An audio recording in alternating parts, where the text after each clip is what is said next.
మద్యం కుంభకోణం కేసులో అరెస్టైన చెవిరెడ్డి భాస్కర్ రెడ్డిని ప్రభుత్వ ఆసుపత్రికి తీసుకువచ్చారు వైద్య పరీక్షల నిమిత్తం సిట్ అధికారులు. మద్యం కుంభకోణం కేసులో అరెస్టైన చెవిరెడ్డి భాస్కర్ రెడ్డిని వైద్య పరీక్షల కోసం ప్రభుత్వ ఆసుపత్రికి తీసుకువచ్చిన సిట్ అధికారులు. మీడియాను చూసి ఒక్కసారిగా ఉద్రేకపడిన చెవిరెడ్డి నా అరెస్టు అక్రమమన్నారు. నోటీసు ఇవ్వకుండా అరెస్టు చేశారని పేర్కొన్నారు. నాపై ఏ కేసులు లేవన్నారు. అక్రమంగా అరెస్టు చేశారని ఆవేదన వ్యక్తం చేశారు. పోలీసు జులుం నశించాలి అంటూ చెవిరెడ్డి నినాదాలు చేశారు. స్వామి బోధానంద గోసేవ ఆశ్రమం సైథాపూర్.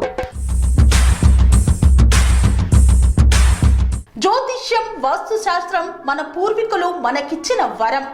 దుర్గాదేవి, కాలభైరవ ఉపాసనతో వాక్సిద్ధి పొందిన శ్రీ శ్రీ బోధానందగిరి స్వామివారు మీకు ఎలాంటి సమస్యలున్నా, వాటిలో ముఖ్యంగా ధన నష్టం, ఆరోగ్య నష్టం, భార్యాభర్తల మధ్య గొడవలు, ప్రేమించుకున్న వారు దూరం అవడం, ఎన్ని సంబంధాలు వచ్చినా పెళ్లి ముడి పడకపోవడం, రోడ్డు ప్రమాదాలు, అప్పుల బాధలు, వ్యవసాయంలో నష్టాలు, పెద్దల మాట పిల్లలు వినకపోవడం, ఆరోగ్య శాంతి, గృహశాంతి, మనశ్శాంతి లేకపోవడం, ఇలాంటి సమస్యలు ఉన్నట్లయితే ఒక్కసారి స్వామీజీని కలవండి.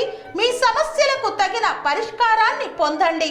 అంతేకాక అన్ని రకాల వ్యాధులకు గోపంచగవ్య మరియు మూలికా వైద్యం చేయబడును.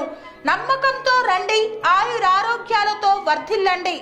మా అడ్రస్ స్వామి బోధానంద గోసేవ ఆశ్రమం సైథాపూర్, వీరభద్రస్వామి గుడి దగ్గర, యాదగిరిగుట్ట. సంప్రదించవలసిన నెంబర్ 9849213754 మరియు 9618034138.